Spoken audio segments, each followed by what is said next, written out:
जीवन में दुखों का अगर अंत करना है और सफलता हासिल करके खुश रहना है तो सबसे पहले खुद के शरीर से आलस्य, जड़ता, थकान, कमजोरी और टेंशन को खत्म करना होगा। और इन सब शत्रुओं को कैसे आसानी से खत्म किया जा सकता है, इसके पीछे एक गहरा रहस्य छुपा हुआ है। उस रहस्य को हम आज एक प्रसिद्ध भिक्षु की कहानी के माध्यम से सुनेंगे।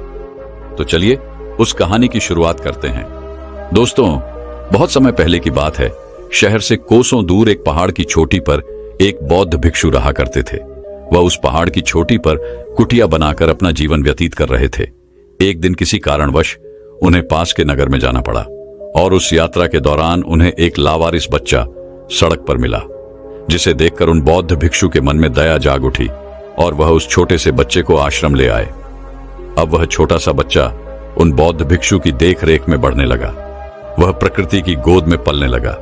देखते ही देखते समय बीतने लगा और अब वह लड़का करीब 7 साल का हो चुका था। और एक दिन उन बौद्ध भिक्षु ने उस लड़के को अपने पास बुलाया और कहा, भंते, तालाब के पास जाओ, उसके किनारे बैठो और आंख खोलकर ध्यान करो। वह 7 साल का मासूम बच्चा यह नहीं जानता था यह ध्यान क्या है। उस बच्चे ने भोलेपन के कारण उन बौद्ध भिक्षु की बात मान ली और वह चुपचाप तालाब के किनारे पर जाकर बैठ गया। तालाब के किनारे एक अजीब सी शांति थी। उस शांति में वह बच्चा कभी आसपास की झाड़ियों की तरफ देखता तो कभी उन पर लगे फूलों, उनकी पत्तियों, नदी में बहने वाले जल और आसपास के पत्थरों को बहुत ध्यानपूर्वक देखता, जिससे उसके मन को अजीब सी शांति मिलती, जिससे वह लड़का बहुत अच्छा महसूस करता। अब से वह हर रोज ठीक उसी समय तालाब के किनारे आकर बैठ जाता और आसपास की झाड़ियों की पत्तियों, फूलों और नदी में बहने वाले जल तथा वहां पर उपस्थित उन पत्थरों को ध्यान से देखता। धीरे धीरे उस मासूम बच्चे के भीतर चीजों को निरीक्षण करने की कला विकसित हो गई। उसका मन धीरे धीरे एकाग्र होने लगा। वह प्रकृति में होने वाली हर एक चीज को बड़ी ही गहराई से देखता और महसूस करता, जिससे उसका मन शांत हो जाता। और जब वह शांत होकर बैठता तो फूलों की कोमलता, पानी की शीतलता और पत्थर की दृढ़ता को अपने भीतर देखता और उसे महसूस करता। और देखते ही देखते उसकी आंखें अपने आप ही बंद हो जाती और वह उसी मुद्रा में काफी समय तक नदी के किनारे शांत बैठा रहता। और जब भी उसकी आंखें खुलती तो वह आश्रम वापस लौट जाता। ऐसे ही कुछ और साल बीत गए और देखते ही देखते वह लड़का भी अब जवान हो चुका था। लेकिन जैसे जैसे वो लड़का नौजवान हो रहा था, उसके भीतर से निरीक्षण करने की वो शक्ति खो चुकी थी। अब वह पहाड़ की चोटी पर बैठकर शहर की उस टिमटिमाती रोशनी को देखता, जो उसे पल पल आकर्षित करती थी। अब वह पहले जैसे शांत होकर बैठ नहीं पाता था। उसका मन तो पल पल उस शहर की ओर भागता था। देखते ही देखते वह लड़का 18 साल का नौजवान युवक बन गया और अब उसका मन बहुत बेचैन रहने लगा था। उसे पर्वत की शांति अब व्यर्थ लगने लगी थी। उसमें उसे कोई भी रस नहीं आता था। वह तो अब दुनिया घूमना चाहता था, दुनिया देखना चाहता था। वह जानना चाहता था कि बाहर के लोग कैसे हैं, वहां लोग कैसे रहते हैं।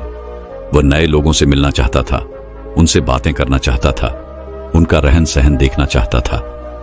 एक दिन उसने हिम्मत करके उन बौद्ध भिक्षु से कहा, पिताजी, मुझे ये दुनिया देखनी है। आखिर मैं कब तक इन पहाड़ियों में घूमता रहूंगा। उस शहर की दुनिया यहां से देखने में कितनी हसीन लगती है। मैं भी वहां जाना चाहता हूं, वहां के लोगों से मिलना चाहता हूं, वहां के लोगों से बात करना चाहता हूं।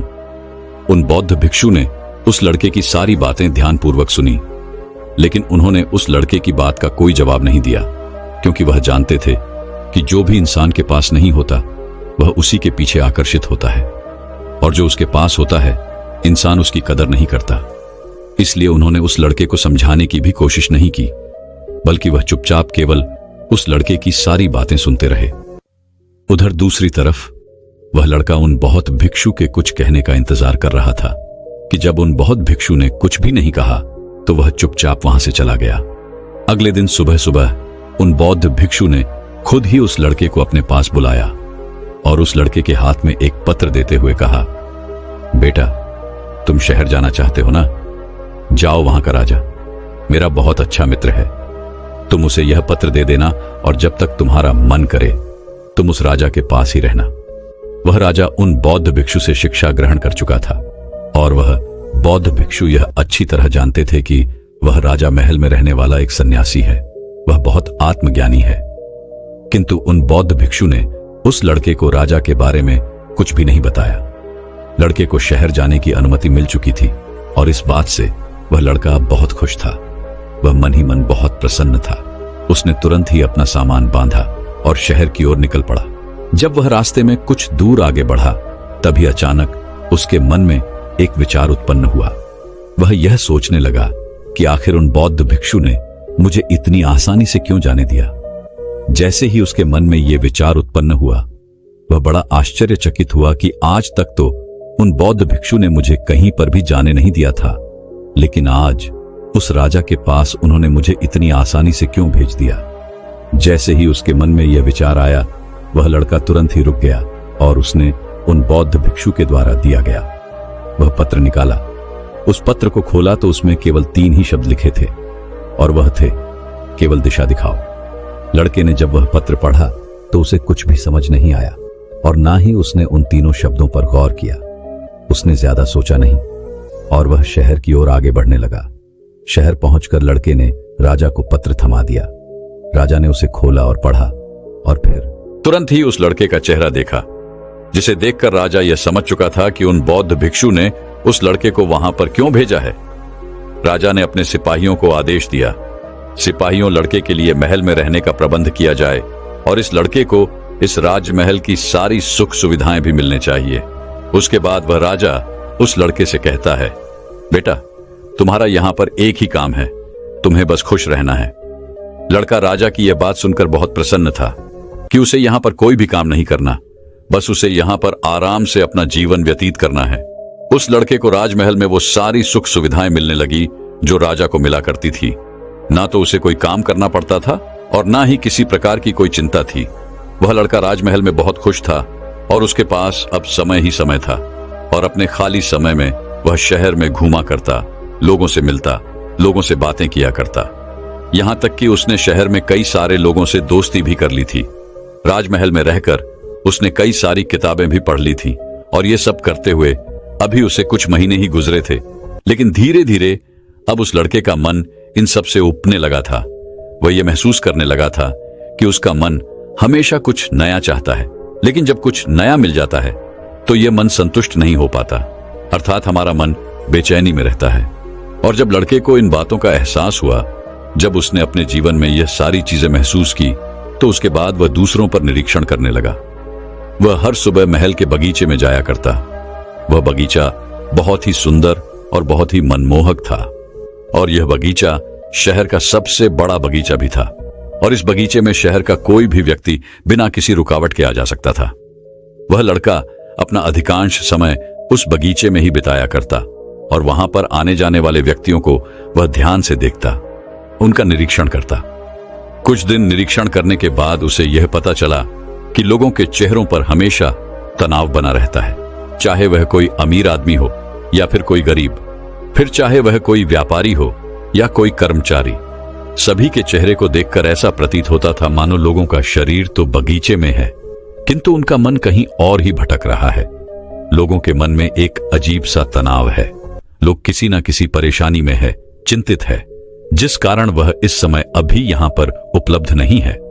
हालांकि उनका शरीर यहीं पर है, किंतु उनका मन यहां नहीं और बगीचे की सुंदरता, उसका आकर्षण भी लोगों के मन को शांत नहीं कर पा रहा था। उन लोगों को देखकर वो लड़का मन ही मन यह सोचता था कि ये लोग जिंदा तो हैं पर जीना भूल गए हैं। केवल कुछ छोटे बच्चे ही हैं जो इस बगीचे में आकर सचमुच खुश होते हैं। यहाँ की खुशबू, यहाँ की हवा, यहाँ की आकर्षण को देखकर उनका मन खुश हो जाता है और वह खिलकर हंसते हैं। वह वर्तमान में जीना जानते हैं। उन सभी व्यापारियों, उन सभी सेठों को देखकर आज लड़के के मन में तरह तरह के विचार उत्पन्न हो रहे थे।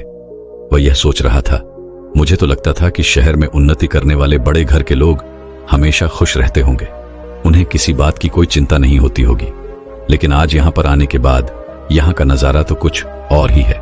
उस लड़के को अब यह एहसास हो चुका था कि बाहरी सुख सुविधाओं से केवल शरीर को आराम मिलता है, किंतु हमारा मन बाहरी चीजों से केवल भटकता है और भटकाव से हमारा मन थकता है। हम चाहे कितने भी ऐशो आराम में क्यों न रहें, चाहे कितने भी आकर्षण के केंद्र में क्यों न रहें, हमारे मन को कभी असली आराम और असली खुशी नहीं मिल पाती। खुश रहने की बात तो दूर है, लोगों की बेचैनी देखकर, लोगों के चेहरे पर इस प्रकार का तनाव, चिंता और परेशानियां देखकर लड़के का मन और भी बेचैन होने लगा था। उनके बारे में सोच सोचकर और भी ज्यादा चिंतित होने लगा था। इस दौरान उसके मन में कई बार आश्रम वापस दौड़ जाने के ख्याल भी उठते थे, लेकिन तभी उसके मन में एक और विचार उत्पन्न होता कि मैं राजा से क्या कहूंगा, और राजा से कुछ भी कहने की उसकी हिम्मत ना होती। एक दिन वह लड़का चिंतित अवस्था में एकांत में उस बगीचे में बैठा हुआ था, और तभी अचानक वहां पर वह राजा भी उसी बगीचे में टहलने आए। राजा ने जब उस लड़के को एकांत में बैठे देखा तो वह समझ चुके थे कि लड़की के मन में कुछ बातें चल रही हैं। राजा उस लड़के के पास आए और उस लड़के से इस तरह बैठे रहने का कारण पूछा। इस पर वह लड़का उस राजा को जवाब देते हुए कहता है राजन, मैं जितना खुश रहने की कोशिश करता हूं, मैं उतना ही परेशान होता जा रहा हूं। यह शहर में लोगों के पास सब कुछ है, पैसा है, अच्छा घर है, खाने के लिए तरह तरह के पकवान हैं, लेकिन मन की शांति नहीं है। मैंने कई लोगों को देखा, फिर चाहे वह धनवान हो या कोई गरीब, कोई व्यापारी हो या फिर कोई कर्मचारी, सभी के चेहरे उतरे हुए हैं। सभी के चेहरे पर एक अजीब सा तनाव है, चिंता है, परेशानी है। केवल यहां पर कुछ बच्चे ही हैं जो सही मायने में प्रसन्न रहते हैं, खुश रहते हैं, हमेशा हंसते खेलते रहते हैं। किंतु जैसे जैसे हम बड़े होते हैं, वैसे वैसे हम भविष्य और भूतकाल में जीना सीख जाते हैं। हम हमेशा अपने भविष्य को सुधारने में लग जाते हैं। है राजन, क्या यही जीवन का सच है? अगर शहर का जीवन ऐसा ही है तो मैं यहां नहीं रहना चाहता। इसलिए मैं आपसे आज्ञा चाहता हूं, मैं वापस आश्रम लौट जाना चाहता हूं। राजा ने उस लड़के की सारी बातें ध्यानपूर्वक सुनी और फिर वह उस लड़के से कहते हैं, बेटा, तुम जाना चाहते हो तो तुम कभी भी जा सकते हो, तुम्हें किसी ने रोक नहीं रखा, लेकिन जाने से पहले तुम 2 काम अवश्य करना। इतना कहकर वह राजा उस लड़के से पहला काम बताते हुए कहता है, तुम इस बगीचे का निरीक्षण करो। आगे वह राजा उस लड़के को समझाते हुए कहता है, बेटा, जैसा कि तुमने कहा, इस नगर में कुछ लड़के ही हैं जो हमेशा खुश रहते हैं, हंसते खेलते रहते हैं और वह वर्तमान में जीना भी जानते हैं। तो तुम क्यों ना उन बच्चों की तरह ही इस बगीचे को भी देखो, जिस तरह से वो बच्चे इस बगीचे में आकर खुश हो जाते हैं। क्यों ना तुम भी उन्हीं की तरह इस बगीचे में आकर खुश हो जाओ। यहाँ की हर एक चीज को मैं जैसे देखता हूँ, जो तुम भी उसे वैसे ही क्यों नहीं देखते? इस पर वह लड़का राजा से कहता है, परंतु है राजन, वह कैसे होगा? राजा उस लड़के को समझाते हुए कहता है, बेटा, इस बगीचे में पौधे हैं, पेड़ हैं, पत्तियां हैं, फूल हैं, यहाँ की मिट्टी इतनी खुशबूदार है। तुम इन चीजों पर ध्यान लगाओ, इन चीजों को गौर से देखो, इन्हें महसूस करो।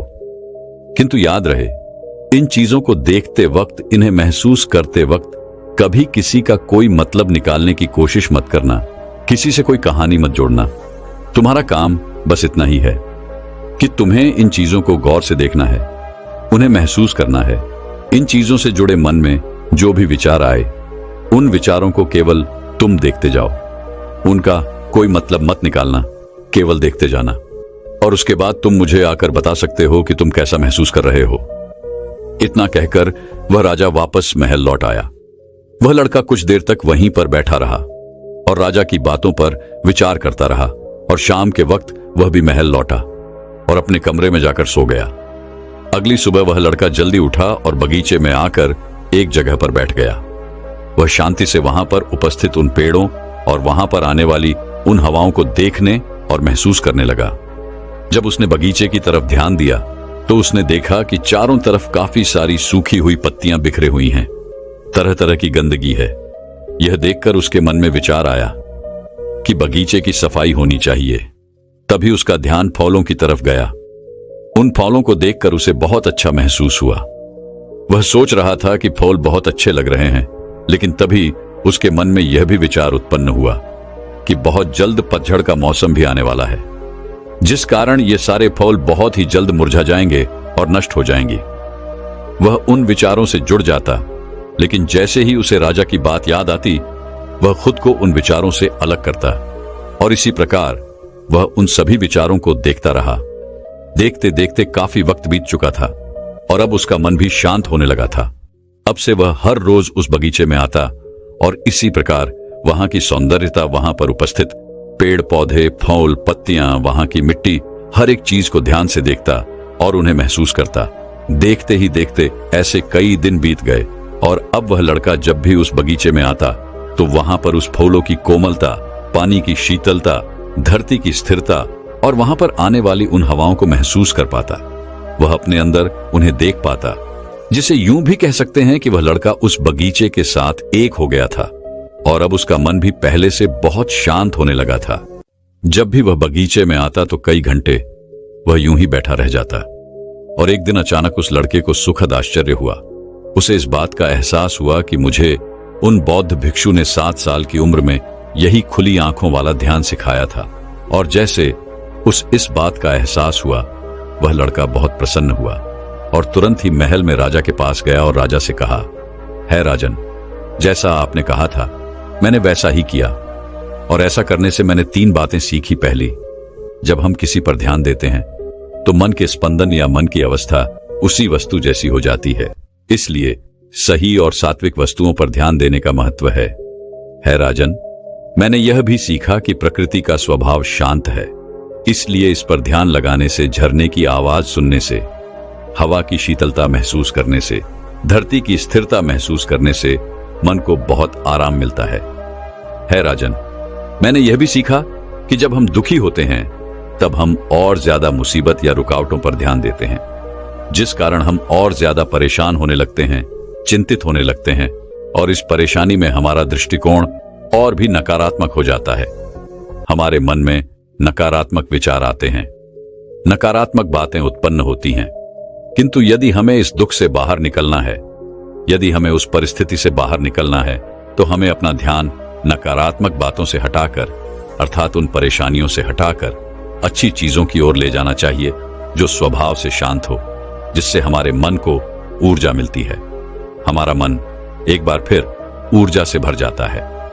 राजा ने उस लड़के की सारी बातें ध्यानपूर्वक सुनी और फिर वह लड़के को कहते हैं, बहुत अच्छे बेटे, तुमने बहुत अच्छा काम किया है, किंतु अब यही काम तुम्हें अपने लिए करना है, अर्थात अपने मन के लिए। और यही तुम्हारा दूसरा काम यह है कि अब तुम मन को देखो। इस बात को समझाते हुए राजा उस लड़के से कहते हैं, जो भी विचार तुम्हारे अंदर प्रकट होते हैं, भले ही वह तुम्हारे बारे में ही क्यों ना हो, उन विचारों पर बिना प्रतिक्रिया दिए बस उन विचारों को देखते जाओ, अर्थात किसी भी विचार में अच्छा या बुरा मत सोचो। उन विचारों पर निर्णय लेने की कोशिश मत करो, बस उन विचारों को देखते जाओ, यही तुम्हारा आखिरी काम है। लड़के ने राजा की बात मानी और अब से उसने खुद पर ध्यान देना शुरू किया। उसने इस अभ्यास को शुरू किया, लेकिन अब की बार अभ्यास इतना आसान नहीं था। जब भी उसे अपने बारे में विचार आता तब वह उसमें खींचा चला जाता, वह अपने आप को रोक नहीं पाता। और जब वह इस चीज का अभ्यास कर रहा था तब उसे इस बात का एहसास भी हुआ कि खुद के प्रति संभव विकसित करना सबसे कठिन कार्य है। लेकिन लड़के ने हार नहीं मानी और वह टीका रहा। देखते ही देखते कुछ महीने यूं ही निकल गए और लड़के को जब भी समय मिलता वह अपने विचारों को देखने की कोशिश करता। देखते देखते वह अभ्यास पर इतना निपुण तो हो चुका था कि जब भी उसके मन में कोई विचार आते, फिर चाहे वह खुद को ही लेकर क्यों ना हो, तो वह उसमें अच्छा या बुरा नहीं ढूंढता, बल्कि वह केवल शांति से उन विचारों को देखता और उन विचारों के प्रति कोई प्रतिक्रिया नहीं देता। ऐसा करते करते अब वह इतना निपुण हो चुका था कि उसका मन धीरे धीरे स्थिर होने लगा था। वह भीतर की ओर मुड़ने लगा था और जैसे जैसे उसने इसमें और भी निपुणता हासिल की, उसका मन शांत होने लगा। उसका मन किसी भी विचार के प्रति कोई भी प्रतिक्रिया नहीं देता था और जैसे उस लड़के के मन ने किसी भी विचार के प्रति प्रतिक्रिया देना बंद किया, उसका मन पूरी तरह से शांत हो गया। और मन के शांत होते ही लड़का मन के सारे रहस्य समझ चुका था। अब वो ये जान चुका था कि संसार केवल हमारे मन का ही एक प्रतिबिंब है, जो अच्छाई और बुराई हमें बाहर दिख रही है।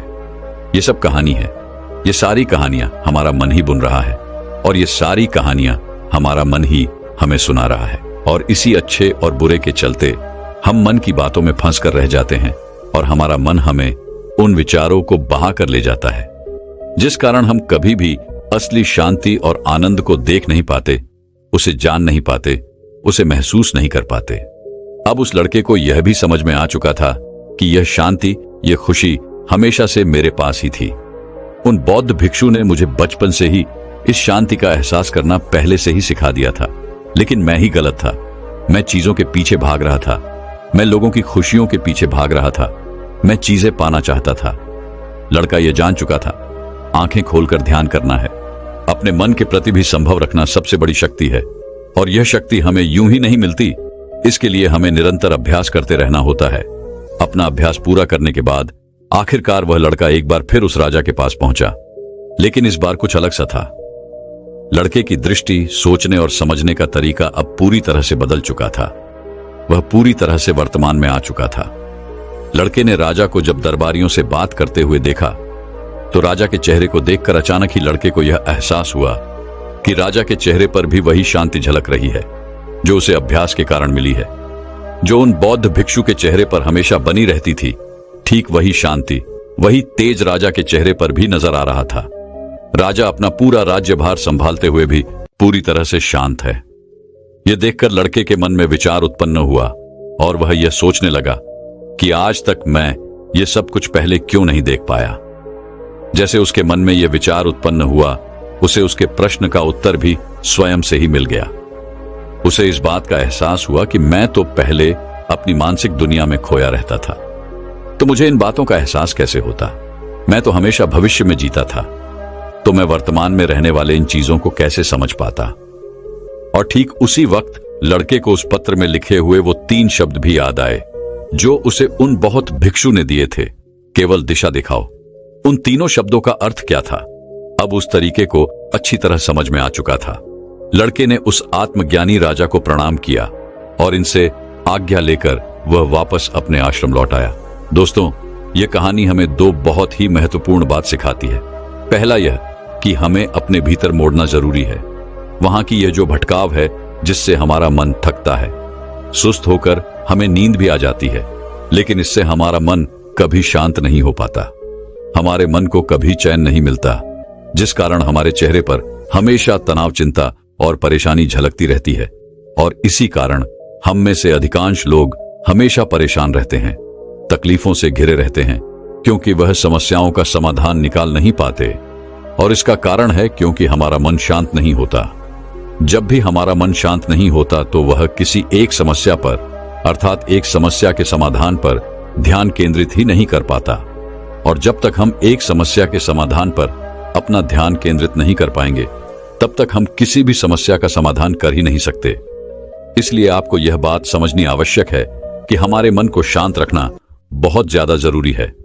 और इसके लिए आपको यह भी समझने की आवश्यकता है कि सारा ज्ञान, सारी शक्ति, असीम आनंद, सब कुछ हमारे भीतर पहले से मौजूद है।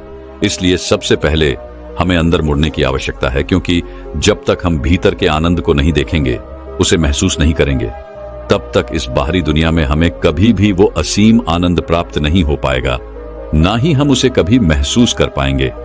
जैसा कि हमने पहले ही बात की कि इस बाहर की दुनिया में जो भी कहानी है, वो सारी कहानियां हमारे भीतर पहले से मौजूद है, क्योंकि वो सारी कहानियां हमारा मन ही हमें दिखा रहा है, हमारा मन ही हमें सुना रहा है।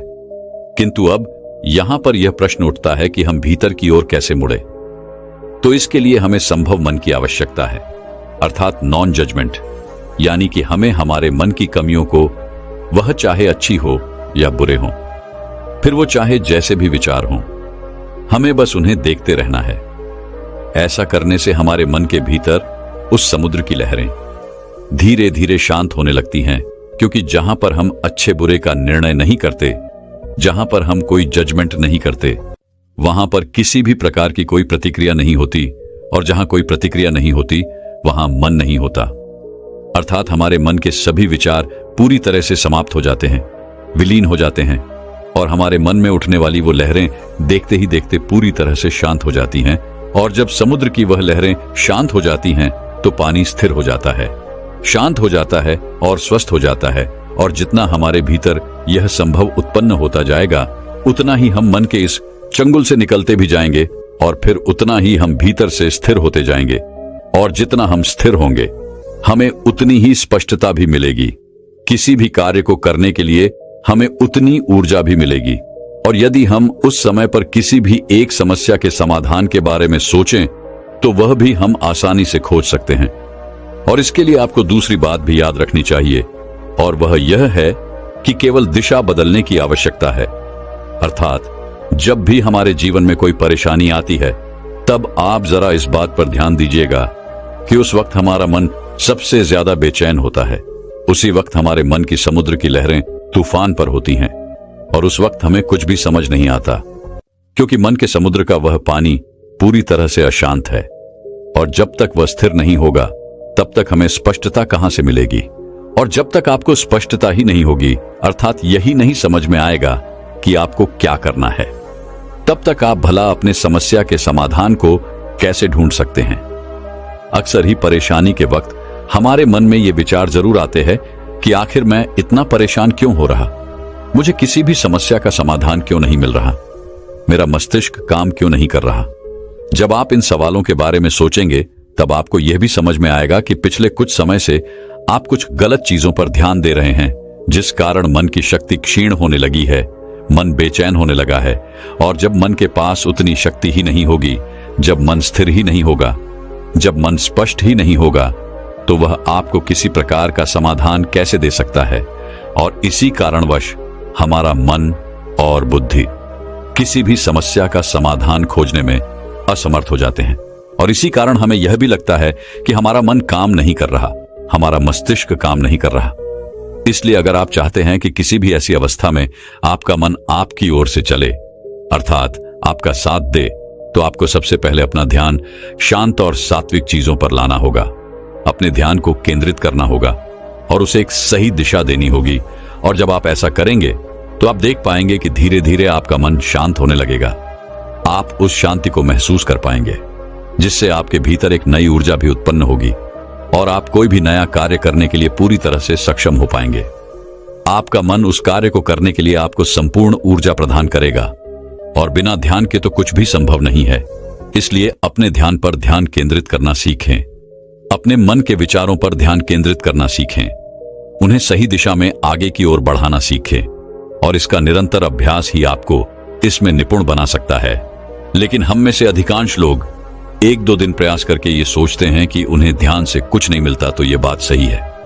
ध्यान से हमें कुछ नहीं मिलता, बस हमारी सोचने समझने की शक्ति, हमारे ध्यान केंद्रित करने की शक्ति, उन विचारों को सही दिशा देने की शक्ति, मन पर नियंत्रण साधने की शक्ति, इन सब में सुधार होता है। और ऐसे ही कई सारे फायदे हैं। जब आप इस पर नियंत्रण अभ्यास करते हैं तो ये सारी चीजें अपने आप ही आप में विकसित होने लगती हैं।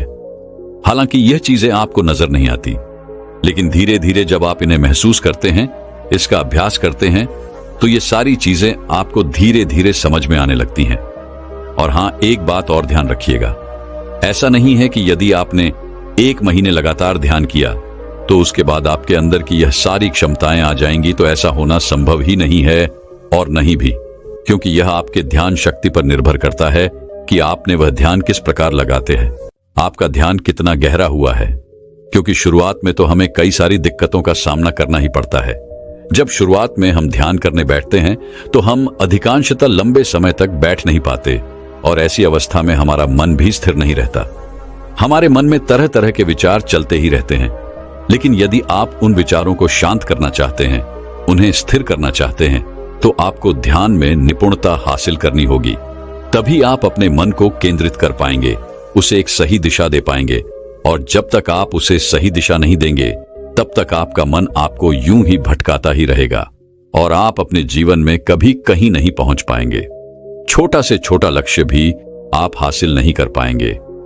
यदि आप अपने जीवन में कोई लक्ष्य हासिल करना चाहते हैं तो इसके लिए आपको ध्यान करना चाहिए, क्योंकि ध्यान करने से ही आपके भीतर वह शक्ति विषमताएं उत्पन्न होंगी और आप अपने जीवन में चाहे कैसा भी लक्ष्य क्यों ना हो, उसे हासिल करने में सक्षम हो पाएंगे।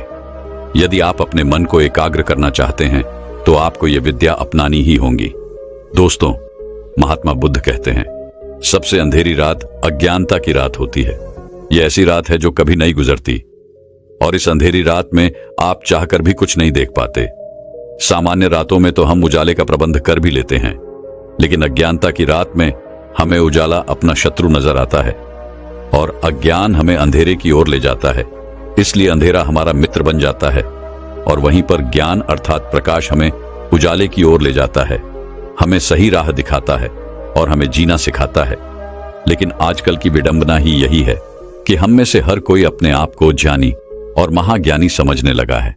उसे सामने वाले हमें मूर्ख नजर आते हैं, इसलिए वे सभी लोग दूसरों का मजाक उड़ाने और उन्हें परेशान करने से कभी पीछे नहीं हटते, जबकि वे लोग यह भूल चुके हैं कि इस दुनिया में सभी लोग जिम्मेदारियों के नीचे दबे हुए हैं।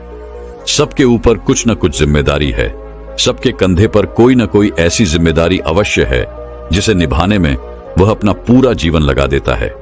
और ये सभी जिम्मेदारियां हमारी बचपन से ही शुरू हो जाती है।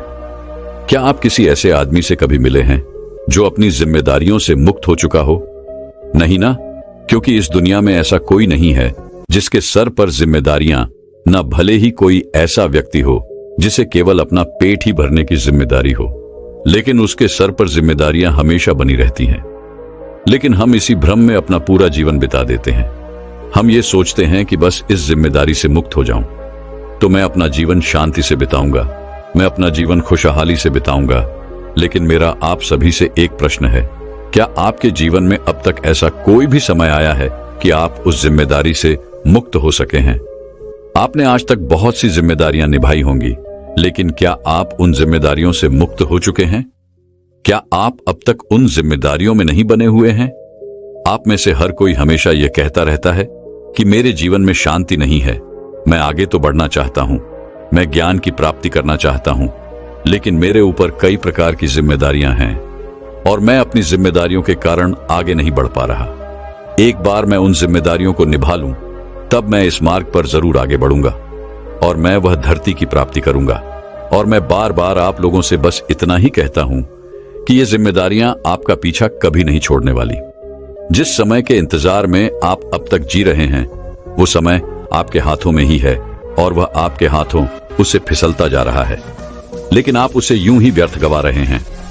मेरा आप सभी से एक प्रश्न है, क्या आपने इतने दिनों में कभी भी अपने लिए केवल 5 मिनट अपने लिए निकाले हैं? क्या आप कहीं पर 5 मिनट बैठकर शांति से यह सोच सकते हैं कि यह मेरा जीवन कहां जा रहा है, किस दिशा में पड़ रहा है और आगे मेरे जीवन में क्या होगा? मैं यकीन के साथ कह सकता हूं कि आप में से अधिकांशतः लोग यह नहीं कर पाए होंगे, क्योंकि अब भी आप यही सोचते हैं कि मेरे पर अभी जिम्मेदारियां, मुझे उन जिम्मेदारियों को पूरा कर लेने, उसके बाद मैं इत्मीनान से अपने लिए समय जरूर निकालूंगा। लेकिन मैं फिर आपसे यही कहता हूं कि यह होना संभव नहीं है। चलिए इस एक कहानी के माध्यम से समझते हैं। बहुत समय पहले की बात है, एक नगर में एक महान बहुत भिक्षु रहा करते थे। उनकी ख्याति दूर दूर तक फैली हुई थी। लोग उनके पास अपनी समस्याएं लेकर आते और वहां से समाधान लेकर ही जाया करते। एक दिन एक बूढ़ा व्यक्ति उन गुरु के पास आया और उन्हें प्रणाम करके वह उनसे कहता है, गुरुवर, क्या आप मुझे बता सकते हैं कि मैं कब तक अपनी जिम्मेदारियों से मुक्त हो पाऊंगा? मैं ज्ञान के मार्ग पर आगे जाना चाहता हूं। सोचता था जब मैं अपनी सारी जिम्मेदारियां निभा लूंगा तब मैं इस मार्ग पर अवश्य आगे बढ़ूंगा, लेकिन आज तक मैं अपनी जिम्मेदारियों से मुक्त ही नहीं हो पाया। जिम्मेदारियां मेरा पीछा छोड़ने का नाम ही नहीं लेती, हुआ तो हमेशा मेरे पीछे ही लगी रहती है। अब आप ही बताइए, मैं क्या करूं? स्पैरो व बौद्ध भिक्षु मुस्कुराने लगे और बूढ़े व्यक्ति से कहते हैं, भंते, तुमने आज तक कौन कौन सी जिम्मेदारियां निभा ली है? इस पर वह बूढ़ा व्यक्ति उन बौद्ध भिक्षु से कहता है, जब मैं छोटा था तो मुझे लगता था कि बड़ा होना बहुत अच्छा है। एक बार बड़ा हो जाऊं तो पढ़ने लिखने की सारी जिम्मेदारियां हमेशा हमेशा के लिए खत्म हो जाएंगी। बड़ा हुआ तो लगा कि व्यापार या कोई अच्छा पद पा लूंगा तो अपनी जिम्मेदारी से मुक्त हो ही जाऊंगा। उसके बाद मैंने शादी कर ली और मैंने सोचा कि एक बार मेरे बच्चे पढ़ लिख लेंगे, वह कामयाब हो जाएंगे, तो अब तो मैं अपनी जिम्मेदारी से अवश्य ही मुक्त हो जाऊंगा। देखते देखते ऐसे ही काफी समय बीत चुका है और अब मेरे बच्चे बड़े भी हो चुके हैं। कुछ बच्चे कामयाबी भी हो गए हैं तो कुछ नालायक भी रह गए। तब ऐसा प्रतीत होने लगा कि मुझे उनकी शादी करवा देनी चाहिए। एक बार उनके सर पर जिम्मेदारियां आ जाएंगी तो वो खुद ही सुधर जाएंगे। यही सोचकर मैंने उनकी शादी भी करवा दी। तब मन में यह लालसा उठी कि कम से कम अपने पोते पोतियों का मुंह तो देख लो, एक बार उनसे मिल लूं, उन्हें गले लगा लूं, तो कम से कम यह मेरा जीवन पूरा हो जाएगा, मैं संपन्न हो जाऊंगा। देखते ही देखते समय बीतता गया और आखिरकार मैंने अपने पोते और पोतियों का मुंह भी देख लिया। लेकिन उन्हें देखकर मेरे मन में एक और लालच जाग उठा। मुझे लगने लगा कि इनकी अच्छी शिक्षा भी मेरी ही जिम्मेदारी है। कम से कम उन्हें इतना बड़ा होटल भी तो देख लो, और आज वह सभी बड़े हो चुके हैं और तब लगता है कि वह सब कामयाब हो जाए तो मेरी सारी की सारी जिम्मेदारियां खत्म हो जाएंगी। ऐसे ही काफी समय बीत चुका है और अभी 3 दिन पूर्व ही मेरी पत्नी की मृत्यु भी हो गई। और तब मेरे मन में यह ख्याल आया कि एक दिन मैं भी इसी प्रकार मृत्यु को प्राप्त हो जाऊंगा। लेकिन अब तक मैं अपनी जिम्मेदारी से मुक्त नहीं हो पाया। मुझे समझ नहीं आ रहा कि मैं अपनी जिम्मेदारियों से किस प्रकार मुक्त हूं। क्या आप मुझे इसका कोई उपाय बता सकते हैं? क्या आप मुझे कोई राह दिखा सकते हैं? इस पर वह बहुत वृक्षों मुस्कुराने लगे और उस बूढ़े व्यक्ति से कहते हैं, अंते तुम मेरे साथ चलो। इतना कहकर वह उस बूढ़े व्यक्ति को एक नदी किनारे ले गए और वहां पर जाकर उन्होंने उस व्यक्ति को एक किनारे पर बैठा दिया और बगल में वह खुद भी बैठ गए। और फिर वह उस व्यक्ति से कहते हैं, बंते देखो, मैं इस नदी के दूसरे किनारे पर जाना चाहता हूं और तुम बस देखते रहो कि मैं किस प्रकार उस दूसरे किनारे तक पहुंचता हूं। इतना कहकर वह चुपचाप उस नदी के किनारे पर बैठे रहे। देखते देखते दोपहर का समय हो गया, लेकिन अब तक वह गुरु वहीं के वहीं बैठे थे। इसी प्रकार देखते देखते दोपहर भी ढल चुकी थी और संख्या का वक्त हो चुका था, लेकिन वह गुरु नदी के उसी किनारे पर बैठे के बैठे ही थे। ये देखते देखते उस बूढ़े व्यक्ति के सब्र का बयान भी अब टूट चुका था। आखिरकार उस बूढ़े व्यक्ति ने उन बौद्ध भिक्षु से पूछा, है रूबी, आप यह क्या कर रहे हैं? इसके जवाब में वह बौद्ध भिक्षु उस बूढ़े व्यक्ति से कहते हैं, बनते हैं मैं नदी के इस किनारे से उस दूसरे किनारे तक जाने की तैयारी कर रहा हूं। इस पर वह बूढ़ा व्यक्ति क्रोधित हो उठा और वह उन बौद्ध भिक्षु से कहता है, ये देखते देखते तो सुबह से शाम हो चुकी है, किंतु आप अभी भी वहीं के वहीं हैं। भला आप इस प्रकार इस नदी को कैसे पार कर सकते हैं? आप इस नदी के दूसरे किनारे पर कैसे पहुंच सकते हैं? यदि आप मेरे प्रश्नों का उत्तर मुझे नहीं देना चाहते तो ठीक है, कोई बात नहीं, मैं यहां से चला जाता हूं, लेकिन इस प्रकार मुझे दंगो ना कीजिए। इस बार बहुत भिक्षु उस बूढ़े व्यक्ति से कहते हैं, बनते सब्र रखो, बस एक बार इस नदी का सारा पानी बह जाए, तब मैं इस नदी को अवश्य ही पार कर लूंगा। इस नदी के दूसरे किनारे पर मैं अवश्य ही पहुंच जाऊंगा। इस पर उस बूढ़े व्यक्ति का क्रोध और भी बढ़ गया और वह उन बहुत अच्छे से कहता है, गुरु भाई, कहीं आप पागल तो नहीं हो गए? इस नदी का पानी भला कैसे खत्म हो सकता है? यह तो लगातार निरंतर बहती ही रहती है। आप क्या? इस पर उस बूढ़े व्यक्ति का क्रोध और भी बढ़ गया और वह उन बहुत अच्छे से कहता है, गुरु भाई, कहीं आप पागल तो नहीं हो गए? इस नदी का पानी भला कैसे खत्म हो सकता है?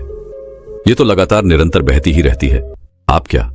इस नदी का पानी जिम्मेदारियों की तरह है, जो एक पूरी होती है तो दूसरी आती है, और इसी प्रकार दूसरी पूरी होती है तो तीसरी आती है, और ये जिम्मेदारियां लगातार इस नदी की तरह बहती ही रहती हैं।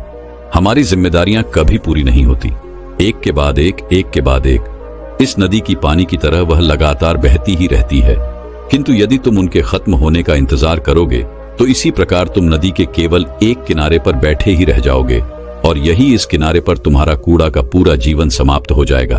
और विडंबना भी यही है, हर मनुष्य यही करता है। वह नदी के इसी किनारे पर बैठकर नदी के पानी के खत्म होने का इंतजार करता रहता है, और देखते ही देखते वह स्वयं ही समाप्त हो जाता है। और तुमने भी अब तक यही किया है। यदि तुम्हें नदी के उस किनारे पर पहुंचना है, यानी कि ज्ञान रूपी नदी के दूसरे किनारे पर जाना है, तो तुम कैसे भी जाओ, परंतु तुम्हें इस जिम्मेदारी रूपी नदी को पार करना ही होगा। जिम्मेदारियों का रूप जरूर बदलता है, लेकिन जिम्मेदारियां नहीं बदलती। जिस प्रकार एक सामान्य मनुष्य के जीवन में तरह तरह की जिम्मेदारियां होती हैं, ठीक उसी प्रकार एक बुद्धत्व प्राप्त व्यक्ति की भी अनेक प्रकार की जिम्मेदारियां होती हैं कि वह अपने ज्ञान से इस संसार को परिचित कराए, ताकि दूसरे सभी लोग उस मार्ग पर जा सके, उन्हें सही राह मिल सके और वे सभी अपने अंधकार से बाहर आ सके। लेकिन हम सामान्य मनुष्य जो इस किनारे पर बैठकर अपनी जिम्मेदारियों के खत्म होने का इंतजार करते रहते हैं, वह कभी उस दूसरे किनारे तक पहुंच नहीं पाते।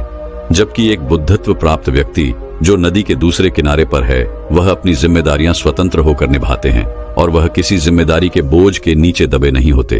वह स्वतंत्र रूप से अपना कर्म करते रहते हैं। आगे वह बहुत भिक्षु उस बूढ़े व्यक्ति से कहते हैं, घंटे हम मनुष्य कभी भी अपनी जिम्मेदारियों से मुक्त नहीं हो सकते।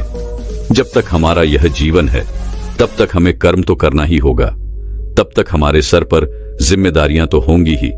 भले ही वह अपना रूप बदल लें, लेकिन जिम्मेदारियां तो अवश्य ही रहेंगी। इसलिए तुम अपने जीवन काल में तो इनसे मुक्त नहीं हो सकते। चाहे स्वयं का पेट भरने की जिम्मेदारी क्यों ना हो, किंतु उन्हें उसे निभाना ही पड़ेगा। इसलिए अपने जिम्मेदारियों को निभाते हुए यदि तुम नदी में तैरकर उसे पार करना चाहो तो तुम कर सकते हो, या तुम चाहो तो उस नदी को नाव में बैठकर पार कर सकते हो, या फिर तुम चाहो तो उस नदी पर पुल बनाकर भी उस नदी को पार कर सकते हो। यदि तुम्हें ज्ञान प्राप्त करना है तो जिम्मेदारियों के बीच से रास्ता बनाकर ही तुम्हें आगे जाना होगा। किंतु यदि तुम केवल जिम्मेदारियों के खत्म होने का इंतजार करते रहोगे तो एक दिन सब कुछ खत्म हो जाएगा और लोग कहेंगे खाली हाथ आए थे और खाली हाथ ही चले गए। इसलिए अपने कर्तव्य से पीछे मत हटो। और साथ ही यदि तुम्हें कुछ पाना है, अर्थात यदि तुम्हें ज्ञान पाना है, तो तुम्हें इस नदी को पार करना ही होगा। इतना कहकर वह बहुत भिक्षु शांत हो गया और वह बूढ़ा व्यक्ति अब यह समझ चुका था कि उसने अब तक क्या गलती की थी।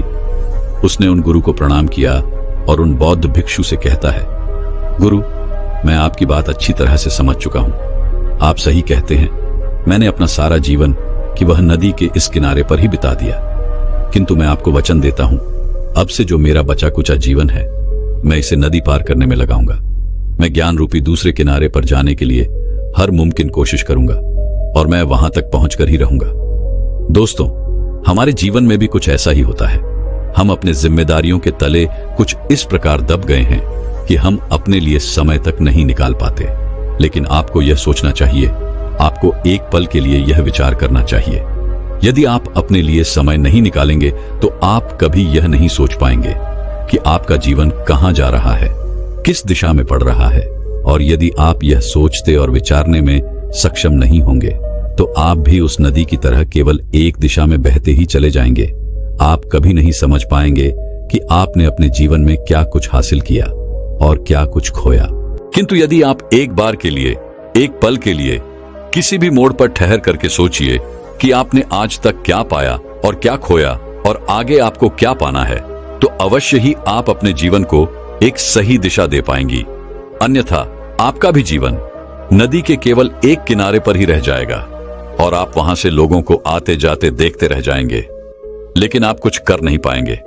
इसलिए मैं आप सभी से विनती करता हूं कि केवल 5 मिनट के लिए ही सही, दिन में एक बार आप अपने लिए समय जरूर निकालें और अपने आप से सवाल करें कि आखिर आप क्या चाहते हैं, आप अपने जीवन को किस प्रकार बनाना चाहते हैं।